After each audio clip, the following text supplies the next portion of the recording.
I've been keeping real, I've been doing what I feel. I've been out here trying to kill every beat, I know I will. Everything I'm working on, every night another song. They've been quiet all along, they gon' notice when I'm gone. Too many thoughts on my mind, I can't sleep at night, so I just keep writing. I don't need no help, I don't need opinions, so don't waste my time then.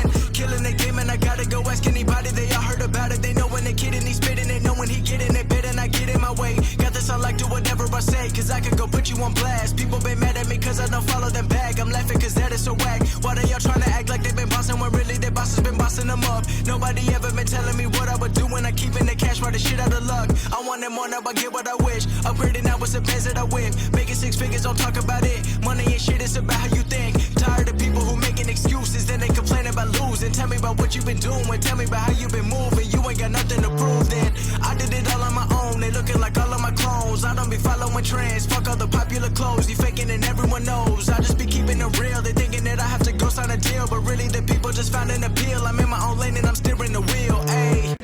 It's funny how it goes, funny how it goes. Working every night till the sunrise.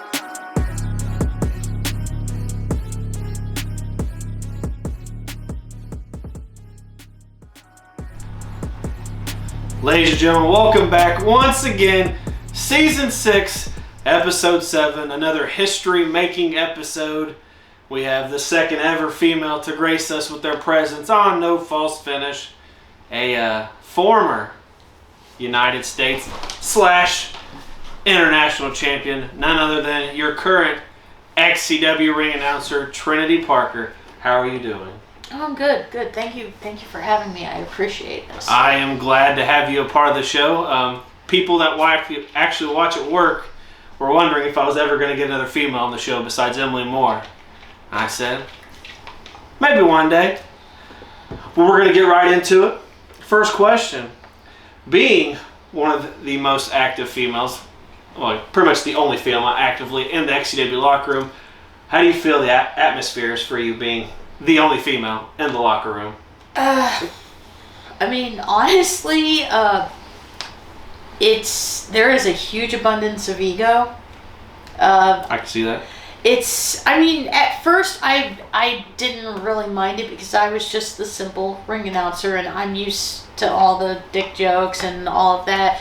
And then after I left and came back and just Deacon's manager, some of the ego kind of got a little more excessive, but it's kind of toned down a little bit. Like, there's more unity, still a little bit of ego, but... I can picture some of the superstars you were talking about. How is it having your own XCW sideshow? I never planned to have No False Finish as a sideshow, and it's definitely been an interesting ride. So how is it for you having your own show and sometime later? At first, it was just something I was doing for fun. And it was something I wanted to present to Fletch because I know that he's wanting content. If we're not doing a main show, he's wanting a show like Recall or Showtime. And I figured, well, what if I could do a documentary series talking about a specific time frame in a wrestler's career? And I pitched it to him. I didn't think it would take off, and he's just like, yeah, I want more of this. And in the process of doing series 2, maybe starting series 3 by the time this airs, who knows. But there's tons of people past and present who could be on it.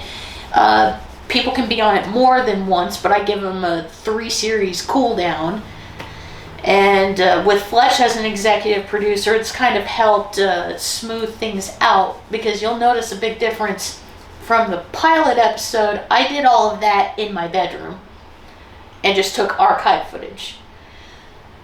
After that episode, did everything at Fletch's house, used his camera, got the archival footage, and for series 2, did it behind a black screen.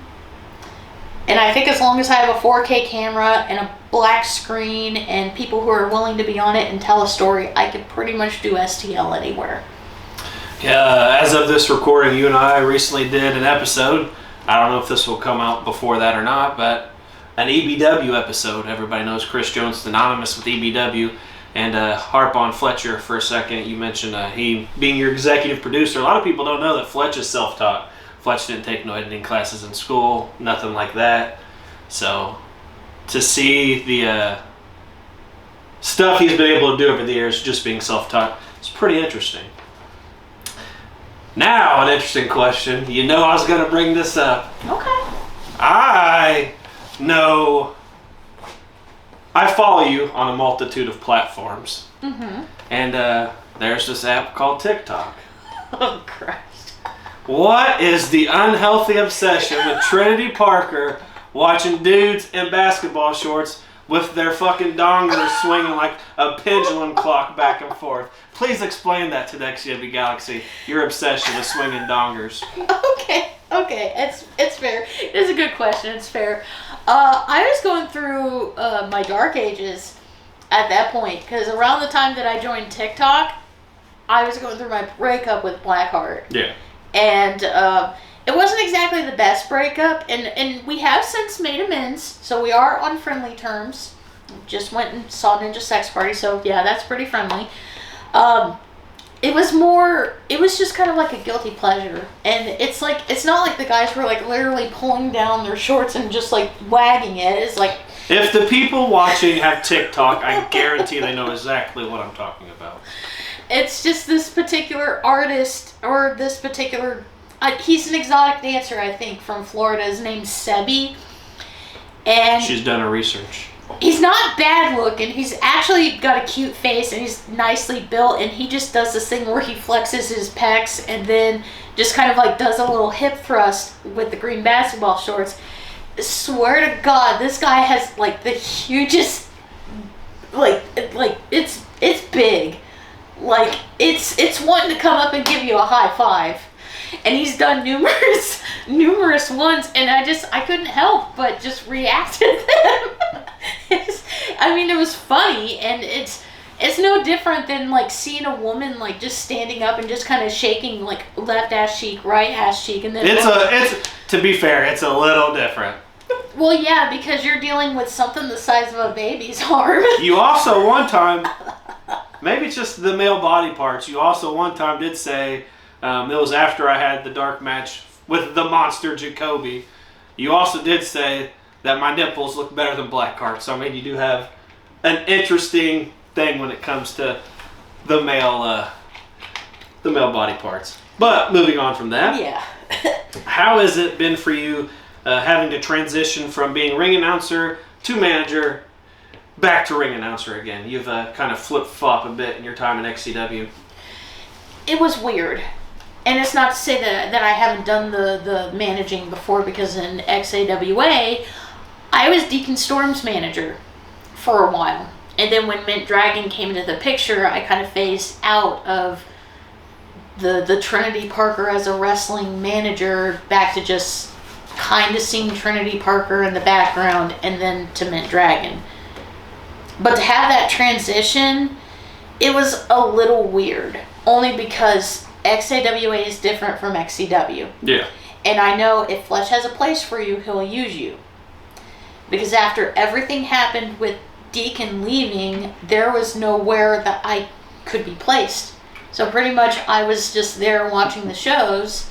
It's not like I wasn't welcome, but it just kind of felt a little awkward.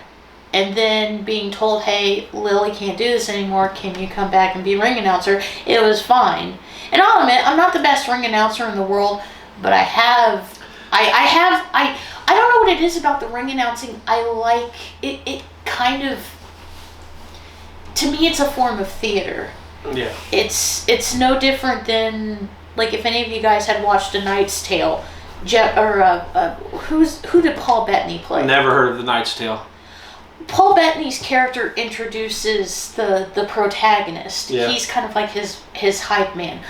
I'm the hype man for every wrestler, whether I like them or not, because I try to have that same energy for everyone that comes out to me. Well, I will say this.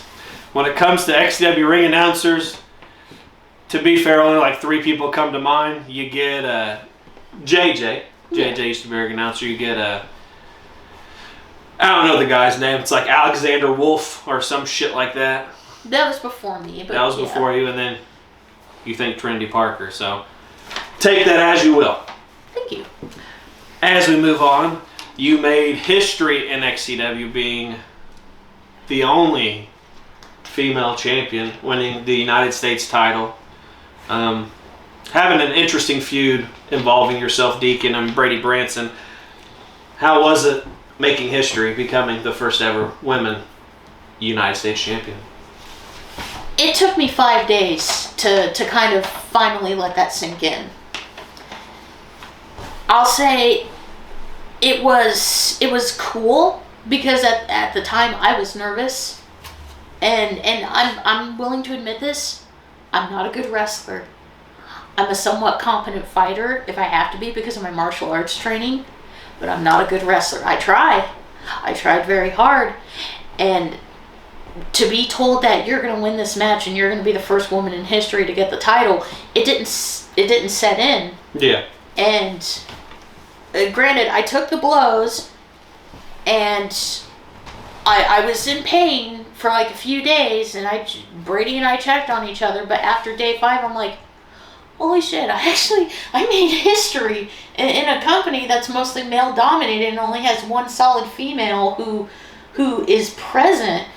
And she could have had a title shot and a title match and won, but I ended up getting it, and I mean, it's nice. I wish it wasn't a footnote in some people's minds, but to me, I thought it was important. There's a lot of things that's happened in XCW history that some people don't remember that was monumentous or history-making. Anyone that you don't like in XCW or hate? I know hate's a strong word, but there might be somebody you don't like or hate. I try to be nice to everyone, and I know I'm not everyone's cup of tea. There's a few people that I could probably get along with on a professional level, but of some of the people I do not get along with, that I think I just, personality-wise, I just don't mesh with, would be, God, I feel like I'm gonna piss them off if I do say it. Would be Corey Lee.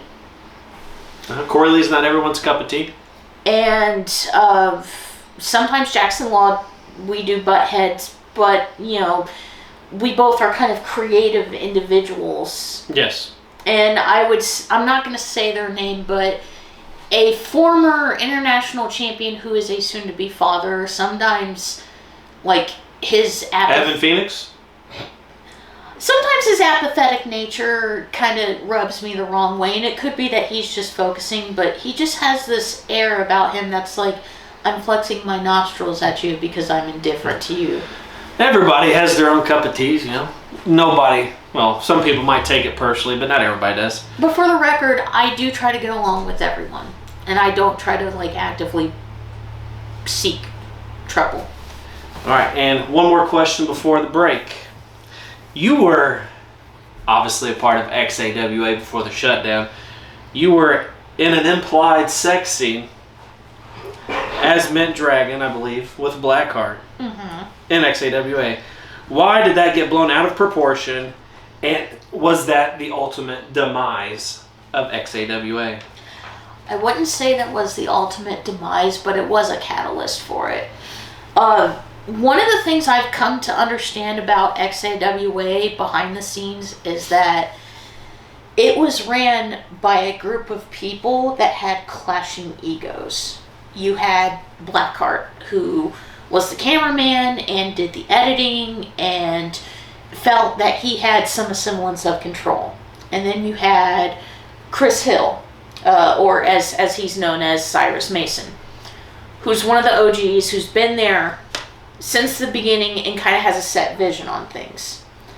While I admit the scene might have been a little risque and it was taken out of proportion because the true essence of it was supposed to be after the fact, when as Mint Dragon I make my declaration that I'm going for some gold. Should have Blackheart maybe ran it by some of the guys? Yeah, I think he should have ran it by some of the guys. I will say, if that did not work and we had to shoot it again, which I thought this would have been ridiculous, The Ogre of Chaos said maybe not have a sex scene, but just go to like a taco shop and just eat tacos. And I'm just like, well, I'm playing like a half French, half Mexican luchador. Don't you think that'd be a little racially ridiculous? Seems like Cinco de Fletch all over again. And with that, and that interesting implied sex scene, we're going to go to our first commercial break.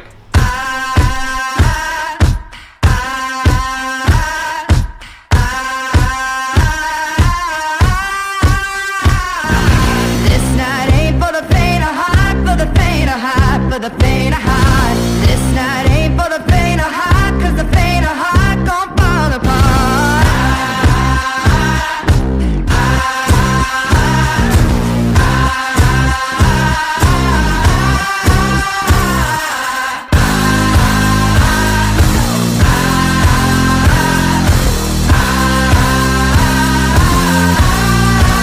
Ain't no love when the wicked run. All we do is get lay off, lay off, lay off. We the wicked ones.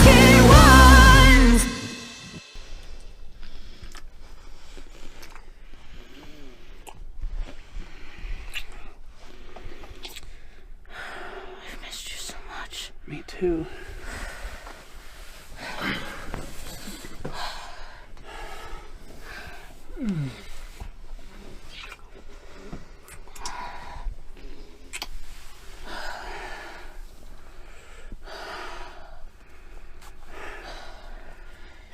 You have no idea how long I've been waiting for this, Eric. You have no idea how long I've been waiting.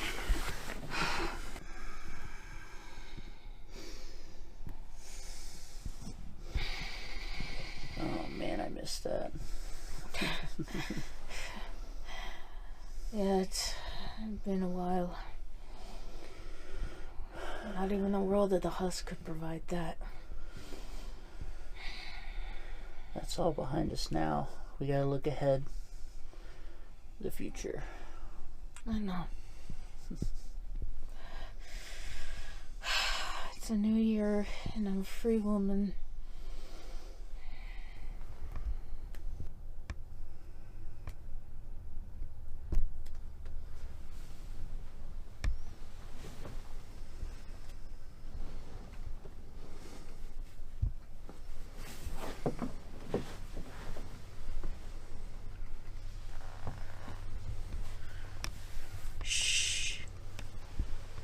You didn't think I would honestly pin my lover to become the new hardcore champion, did you? You should know me better than that by now. And we're back. Who do you think is the best XCW wrestler of all time?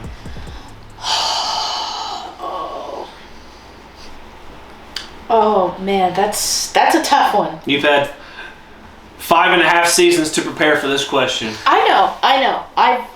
I mean, the problem is when it comes to me is I try to find like the positives in everyone. I find negatives, but find positives. Well, you can tell us about the negatives in the next question. Everybody's got their favorite. Now, it's who do you think? Who you think might not be who Fletch thinks. So. Well, it's kind of a tie. Okay, well, tell us. And I know this person's in the room, but I'm just letting them know only because I've seen the good in them, and that's Jay Ellis. Jay Ellis is popping. Like, he's a good entertainer. He comes out to his own theme song that he put together with a friend and sings. And he's not a bad worker in the ring. Like, he's amazingly talented. Like, he can do some arrow moves, he can do some ground moves. His submission work is absolutely phenomenal. Like, you think he's gonna come off like doing a 1-2-3 combo move and then go into a finisher. No, he could tap your ass out, or he can make you go night night. Who's the worst wrestler of all time then? In XCW. Oh, well, the other one was Miyano that I liked. But as far as the worst, That's different, but go ahead. well, like I said, it was a tie. It was Okay. between Miyano and Ellis because they're both good. Worst But- wrestler of all time now. But worst, well, I'm not going to say myself because I have my main strengths. And So I know, whoever you believe is the worst. I mean, I hate to say it, as much as I love the guy, and I think he's a great guy, I do think Jaden Tucker is not exactly the best wrestler. Alrighty, and moving on. How's the transition been from XAWA and Untamed to XCW? Being obviously XCW in the ring, more professionally ran. What's the transition been like? Well, I will say transition-wise, it's eye-opening. As much as Untamed is familial and they do try to treat each other like a family, there are some moments when it kind of gets a little drawn out and a little monotonous. Yeah. And XCW, you know, we try to get our stuff done, get it started, get it going, get it done, go about our business. And I do like that. I think time-wise, everything flows a little bit better. I will admit there are some things I may not like about how we do things at the show. Like, I think we should be able to do promos on a second unit team, but I understand why Fletch may record the promos after all of the matches. I trust the process. I may not like it, but I trust it. Who would you like to work with in XCW that you haven't had the chance to, or would like to work with again? Okay. It doesn't necessarily have to be in the ring. It could be in promo work. It could be anything. Or it could be in the ring. It's whatever you prefer. Well, I know this is going to sound like an awkward answer, but there are no awkward answers. Believe me, I've heard it all. I have a dark match coming up with Brady, and I know dark matches tend to not have any build-up.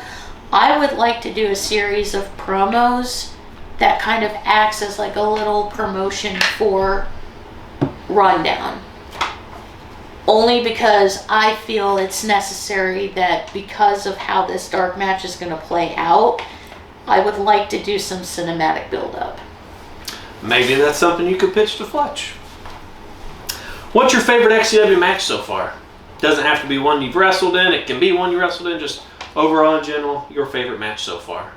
I'm trying to think. The one that I've enjoyed watching, I would have to say, is the Winds of Chains. Winds of Change are good. XCW original. That match, if you're not prepared for it, if like the first time I'd seen it, which I think it was Hayden and Jesse Justice. Yep.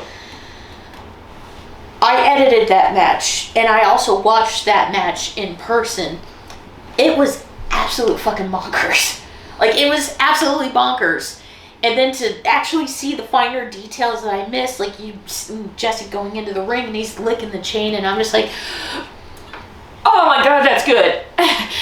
And then the second one, the one between Brady and Corey Lee, and there was like extreme hatred between the both of them, which if you haven't had a chance, watch that. That is some amazing shit. They tear the shit out of each other, and it's worth every second of it. If it was to become a yearly staple, whether if I was editing it or not, it would be worth the watch. I would actually prefer something like that to not be a yearly staple. My personal opinion, not just XCW, WWE, TNA stuff, we get plenty of yearly staples, and even WWE is going away from, the Hell in a Cell pay-per-view every year, the TLC pay-per-views every year. A match like that is so special, so when the story warrants a Winds of Change, or when the story warrants a Full Metal Madness match, something like that, I feel it's special to save it for a story that warrants it versus seeing it every year at Halloween Harvest. Makes sense. And you kind of answered the next question. I was going to ask you what's your favorite gimmick match, which I'm assuming would be Winds of Change. Not quite. Okay, then what's your favorite gimmick match? I'd have to say my favorite gimmick match is Monsters Ball. Monster Balls are good matches. For people that don't know, both all participants are locked away for 24 hours, no food, no water, and then ultimately come out and unleash hell. The thing that makes it a great gimmick match is the psychological buildup. Yeah. You're literally torturing them. And normally, if you're a person of good constitution and great mental, well-being, you should be able to endure that. But you literally see them, like in promos, you see them break down to the most carnal and just this violent shell of what they are. And then when you let them loose on each other, like, it just kind of sends chills up your spine. It really does. One more question, and then you'll have the opportunity to ask me a question. Okay. So you obviously Deacon Storm's manager for a while. There was a moment where the story was you were slightly interfering in Deacon's matches. Deacon, a face essentially at that point. Brady was still a face at that point. And it ultimately led to you and Deacon fooling the audience and Deacon getting the belt that he did. He grabbed you and shocked me. He grabbed you and he planted a big smacker right on your lips. Was that planned? Did it shock you? How did that happen? That was not planned. It did not seem like it was. I had no knowledge of that. And it threw me off. Like, it threw me off big time. Like, many things were planned when it came to that whole kibosh. Yes. Me grabbing at Brady and bringing him down to my level. That was planned. Me tilting Deacon's head with just these two fingers to focus on me while explaining what's going on. That was planned. That was not planned. And that threw me off. And I guess it was kind of cool, and it kind of just added a nice little bit of, like, wow, what could be going on here? But, I mean, I think it added a little extra to the story, to be honest. It kind of sold the story a little bit more, if you will. Oh, yeah. All right, question for Chris Jones. Okay. So, I know that I haven't known you for that long. I've maybe known you off and on for like a few years. But I would have to say, of your time in wrestling in general, if there was one do-over that you could do, no question, no consequence. SummerMania 2. Why? Easy. It's by far Chris Jones' worst match in XCW history. It's not on camera, thank God, so you never get to see it, but I ask people all the time who the best wrestler of XCW of all time is. I'll say a majority of the answer is me. But you ask some other people, they might say Cynical. Me, Fletch, Cynical, been best friends many, many years. The worst match in XCW history, I think, is that. But there's actually a match where they shut the camera off on the people wrestling. So I'd say SummerMania 2 takes probably the second cake. And you think, me being a common answer as the best of all time, you wouldn't think that I would have a match of this caliber. But this match blows any match Jaden Tucker could have out of the fucking water. We didn't, and that's crazy because me and Cynical's widely known as the best feud of all time. We didn't mesh well. It was a bad day. Cynical and Fletch almost got in a fight after the match. That was the infamous Cynical slamming the trunk on my head. That was the first ever trunk match. And it was supposed to be a big payoff for the entire 2004 that me and Cynical feuded for. We both essentially started on camera at Sin 2004, Cynical first Power Champion. I beat him for the Power Champion. I kind of skated past him, went on to beat his partner DTC for the World Championship, and ultimately Cynical beat me, Halloween Havoc, for the World Championship. And my rematch was essentially, no, it's out of order. But the whole point was we feuded the entire 2004, and that match was the absolute shits. I've never had a match that bad. And I've wrestled Max Destructions, I've wrestled Nemesises, I've wrestled Killing Kevin Kramer, I've wrestled the worst people, but I would do over that match. That was an easy question. As soon as you got I knew exactly what it was. A lot of people would say that you are overly emotional at times. Would you agree? Yeah. I mean, I'm not going to lie. I'm very in tune to my emotions. When I'm happy, I'm happy. When I am sad, I am sad. And when I am angry, sweet buttery Christ, it's almost led to fist fights. Speaking of being sad, there was a time period where you were very sad. And that was when you had issues with Blackheart. I don't know the whole story. We don't need to explain the whole situation. But ultimately, at some point, while this whole thing with Blackheart was going on, you got a free weekend pass. Do you remember this free weekend pass? Yeah. You attempted to, the proverbial, cash in this free weekend pass on what XCW Superstar? I know the answer, so tell the truth, shame the devil. Yeah. I mean, yeah. I got a weekend pass. I actually tried using it on 2 people. I only know of one, so I'm interested. Benji, but that was more for. I did not know that answer. You were trying to get the picture of the balls for the Brogan money, right? That is true, but I was also trying to be nice, and he turned it down because he said he respected Blackheart and I's relationship. And the other one, this is Brendan Stickle. Brendan the Bad Man Stickle. That's the one that I knew, so I was waiting for it. All right. He just outright said no, and I was okay with that. Who's the best sometime later, in your opinion, that you have recorded so far? Oh. Not necessarily aired, because you've recorded a whole bunch that haven't aired yet. Oh, goddamn. I would say probably the best one, which I know it's probably going to put a big head on your shoulders, is you. And I only say that, and it's nothing against the others. Brady knew what he was talking about. And he was able to get through things. Corey Lee had a really dynamic story, but it took way too fucking long because he likes to talk about himself. It's true. Blackheart, his took an hour, but I had to stop because he was going into some dark stuff, and I needed to give him time to recuperate. You came in. You asked Fletch what you needed to talk about. You knew what you were talking about. You hit every point. Bam, bam, bam. You were done in 15 minutes. 15 minutes of work, and I got to turn it into about a 30 to 45 minute episode. But I'm working with a year's worth of footage. It's not going to be that hard. Yeah. So if anyone was on STL and could aspire to his work ethic, that would make a 2.5 hour recording a breeze instead of 7 fucking hours. And you know who you are because you almost showed up and I had to give you money, you little shit. Respectful.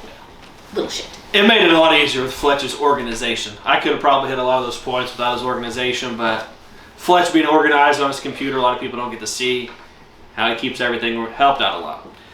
A couple more questions before we end this episode. Fletch and I, probably season 2 or season 3, we shot on FWL and XAWA.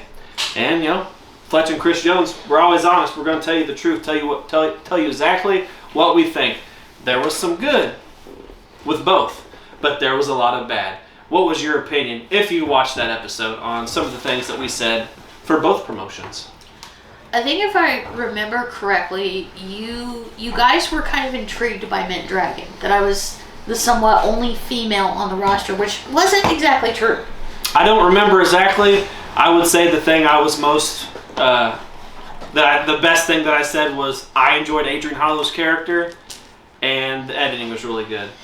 Adrian Hollow is definitely, you're right about that. The guy who plays Adrian Hollow he kind of had the Brother Chris notion, where he turned it into like a religious figure who's trying to win people in. But he went down a dark path with it, and that was something I liked, and he was really good at it. Do I think some of your guys' opinions were fair? Maybe not, but I wouldn't argue it because opinions are like assholes. Everyone has them. Correct. What's Trinity Parker's plans for next season? To be honest, I don't know. What would you want your plans to be? This isn't like what Fletch has you doing. What would you want your plans to be for next season? Well, I know for certain I don't have a lot of wrestling matches in me left. I'm almost 40 years old. I don't have the conditioning like maybe Miano or Jay. To be honest, I don't think anybody has the conditioning Miano has because he's literally on the wrestling team, always working out, has to watch his weight. Maybe Jacoby, but I highly doubt that. If I was to do something for the next season, if I was allowed to do it, I would love to be able to manage an underdog to a title. But he would have to be a face. He would have to have an absolute shit record leading up to, like, maybe say, I need help, you know. So you want to manage Jaden Tucker, your wrestler who you think's the worst of all time? I could. It's possible. It was in the works, which I mean, if I'm not allowed to say it, then please stop me, but I'm not going to stop you. before Summer Mania. Oh, if it's in the past, you can totally say it. It don't matter. Okay, this last year, if ring announcer Lily hadn't have left, I would have been managing Law Enforcement, and eventually they were going to break up, and I was going to end up managing Jaden Tucker and leading him in a feud against Jackson Law. That didn't happen because Lily left and Fletch asked me to come back as ring announcer. Sometimes you just got to go with the flow and adapt on the fly. Last question. I ask everybody this in closing the majority of the time. Can I give you a gift before you do? Yeah, go ahead. I'd like to give you my Skull Mad Hatter hat. That's a real Mad Hatter hat.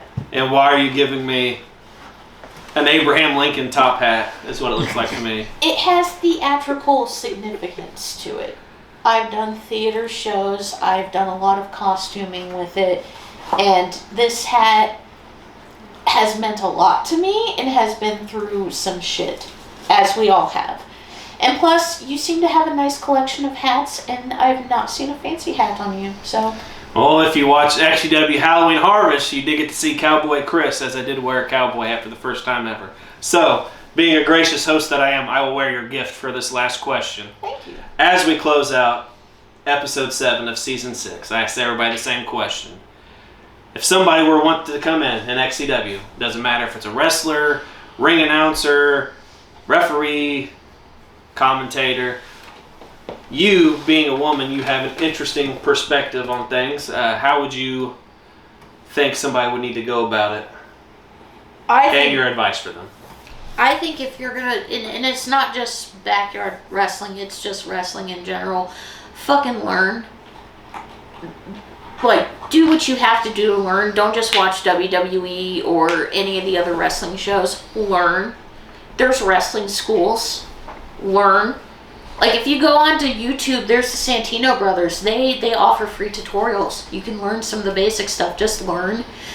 And be open to some ideas. And whatever you do, and I say this with the utmost respect, kind of hold back who you are and just read the room. See how people are. I'm an outgoing personality. I like to make people laugh. Intentionally or unintentionally. But I've had to learn how to hold back because sometimes my personality tends to rub people the wrong way.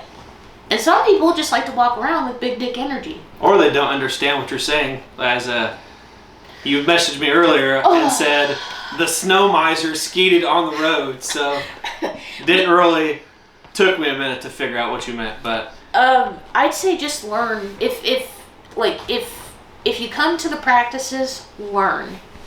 Learn how to do the bumps. Learn how to, like, just basic exercise. Just learn. And it goes with acting and stand-up comedy. Learn. Write. Learn. It's just with anything. Learn the stuff. Don't just watch it. Learn it. And if it takes you a hot minute, don't give up. You can do it. And with that, you heard it. Trinity Parker, episode 7, coming to a close. And we're going to have a special guest for next time. But in the meantime, I'll give you a little hint. I don't want you to text, and I don't want you to call me. If it ain't about the money, don't involve me. I'm talking about Jay Ellis, Season 6, Episode 8. Too many thoughts in my mind. can't sleep at night, so I just keep writing.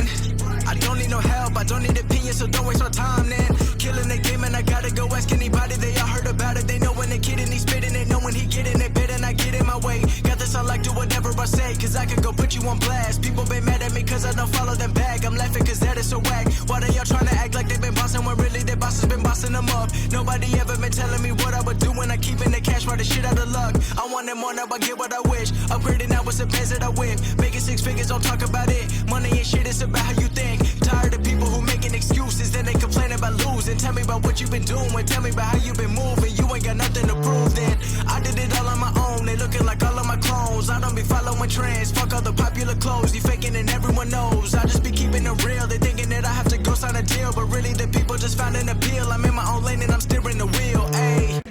It's funny how it goes, funny how it goes. Working every night till the sunrise.